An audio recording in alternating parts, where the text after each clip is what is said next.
Hey, what's up, everyone? I'm your host, Graham, and welcome back to Airtime Online. Today, we have a few things to talk about. Most notably, most theme park haunts have been canceled, was the big thing to talk about.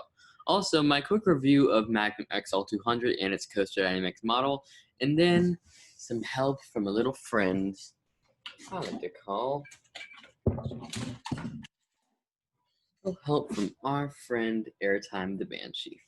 All in this episode of Airtime Online. So, most notably of today, many haunts have been canceled. Now, this has been going on for a while, and I haven't really been able to get an episode out. Now, I actually recorded this episode about 2 weeks ago, but I lost the audio. And my school just started back up a few weeks ago, so I haven't been able to re-record, which has been really annoying as a podcaster. And so it's kind of been really difficult to have my podcast running. Just knowing that I have a podcast running, but I can't do anything to record. That's really, I don't think I should say scary, but it's kind of unnerving. It's kind of hard to focus on other things like saying, without thinking like, oh, wait, I need to do this. But I haven't had an episode out for almost 2 months. The latest thing I did was that Kings Island vlog from over a month ago, and I've already gone 3 more times since. In addition to having 2 Cedar Point vacations. Yeah, if you didn't know, actually you don't know.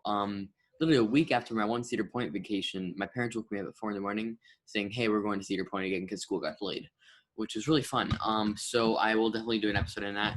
Sorry if my shoulder looks weird. I have the Banshee thing under here just in case when I have to put it on. Yeah, so it's been kind of unnerving, but we'll get through this. I hope to get our weekly basis going again, which will be nice.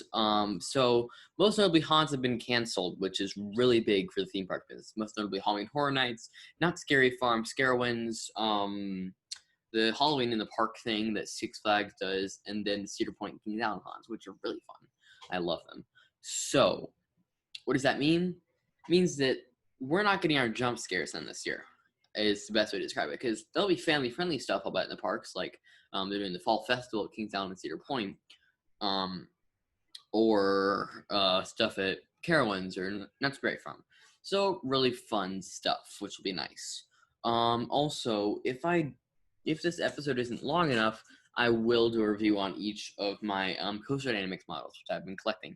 They're a little expensive, but they're really fun to collect. I have way too many of them. So also, there's a new addition to the desk. The Kings Island, the Cedar Point Parkscapes model. This thing is so awesome.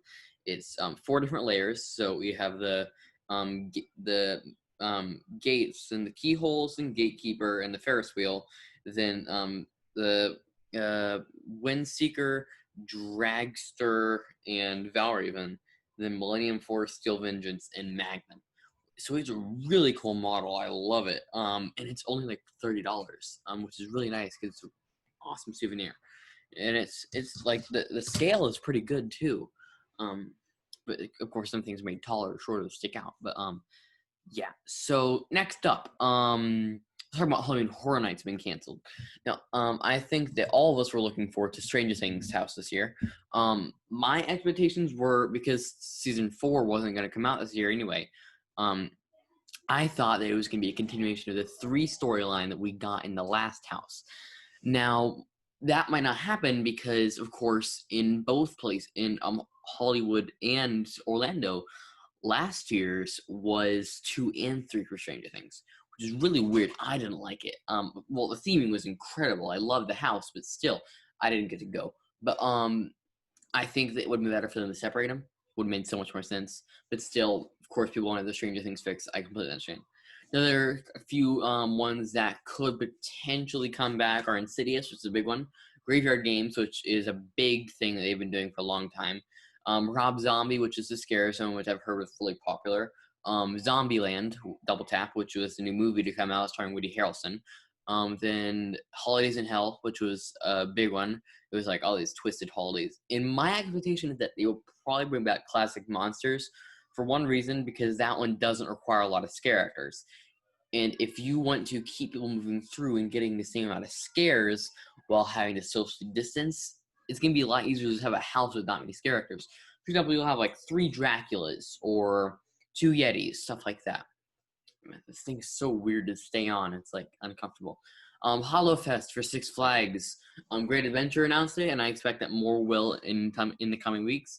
It's basically gonna be just a family-friendly fall festival. Say that 5 times fast. For Cedar Fair, we're getting the fall festival for Kings Island and Cedar Point and some others. Then the most notable haunts that they've canceled are Scary Farm and Scarowinds, which are their big kind of upscale haunts. I'm not saying that Cedar Point and Kings Island are bad. I'm saying that relatively the opinion is that Scarowinds and not Scary Farm are the better of the favorite children of Cedar Fair. There's the neglected children, Michigan's Adventure, Valley Fair, Worlds of Fun. We will remember you. I went to Michigan's Adventure last year. I'll do a review on it maybe. Not that great. Shivering Timbers was awesome. Every other coaster there was awful. Yeah. When your second best coaster is an SLC, you know that you're not doing so great. That's not really much, but it is that's really the information that we have from haunts this year. Of course, I might do a prediction video in the coming weeks for maybe a Halloween special and just haunts. That'll be fun. Now for my review of Magnum, let me go ahead and grab my handy dandy coaster that makes model. This is one of my favorites because it's complete to scale. Well, not to scale, but all the elements are to scale with the other elements. It's awesome. I just went kind of weird there. So, right here we have the first drop, 200, about 205 feet. Well, drops about 200, which makes it a hyper coaster. Now you have to know that that's not right. Sorry. By the way, one thing that's really cool is that I'm starting a Broadway podcast tomorrow. It's gonna be really fun because I'm a Broadway kid. I wish I was on Broadway, but I'm not. My theater kid days are long over. But Isaac from General Sci-Fi Stuff and we're gonna start a Broadway podcast. We've been talking way too much about Broadway on it. We're like, let's have a separate podcast to do. And he's like, sure, that's awesome. Tomorrow we're gonna come up with a name and we're gonna record, which is gonna be really fun. We might have a website eventually, which will be fun. But also, General Sci-Fi Stuff, we have new episodes coming out soon, which will be fun. Also, go check out Isaac the Geek, or is it Star Wars Geek? Star Wars Geek. He has a podcast, which is really awesome. He just released a few new episodes, which is nice. So after that first drop, we have a big hill, which is kind of one of its most impressive features. Doesn't get much airtime. It's okay. The second hill gets a little bit more airtime. I need to take this thing off because it's absolutely awful. I hate it. So next, right after that smaller hill, which does give some decent floater at best, but right after that you have the pretzel turnaround, which is awesome. It looks amazing in this model, and what's weird about that is you go into the turn at such a weird angle. So as you come off that second hill, you bank to the left, and you stay in that bank throughout the rest of the turn, and it's so weird. I love it. Now, one thing you have to know is that this ride is not smooth.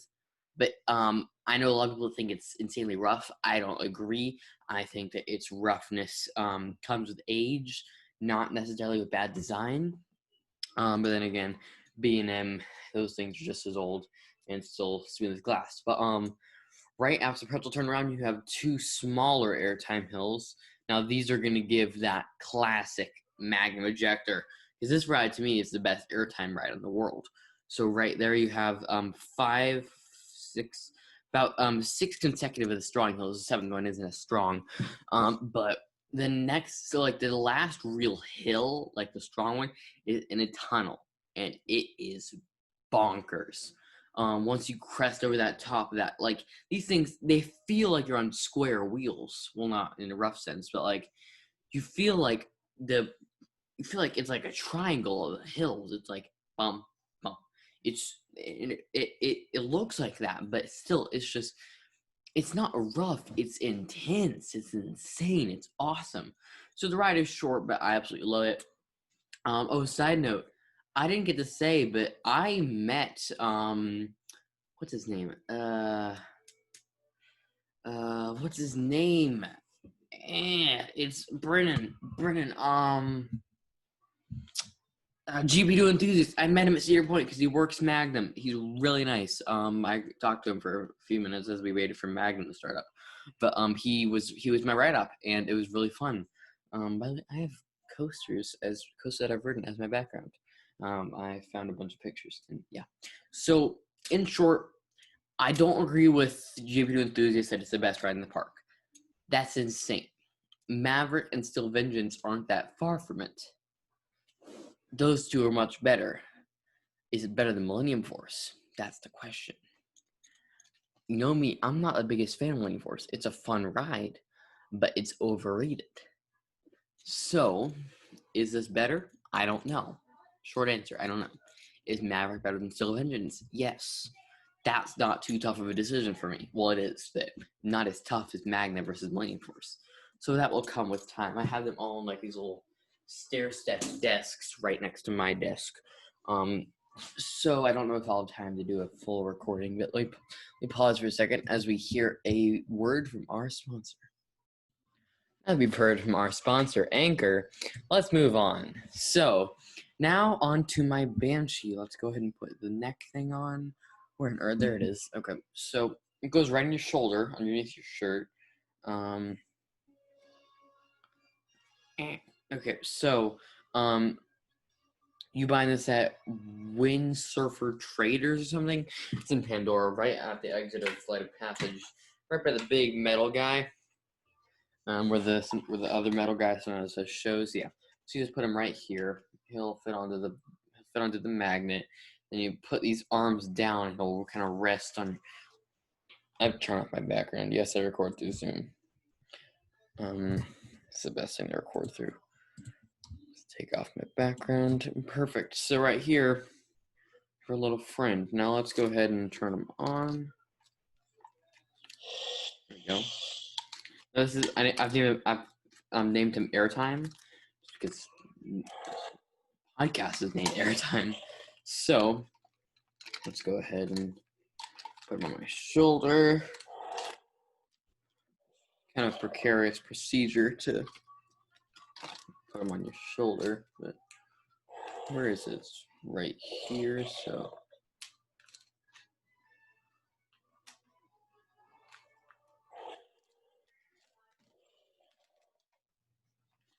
So there we go. Kind of fits, just like right there. So it's a little bit precarious, but I don't really care. Like when I wear them in the park, it's not that bad. So this slide right here controls head movement. Right here is wing movement. It's actually really cool. And then the audio is a little bit delayed, but there we go.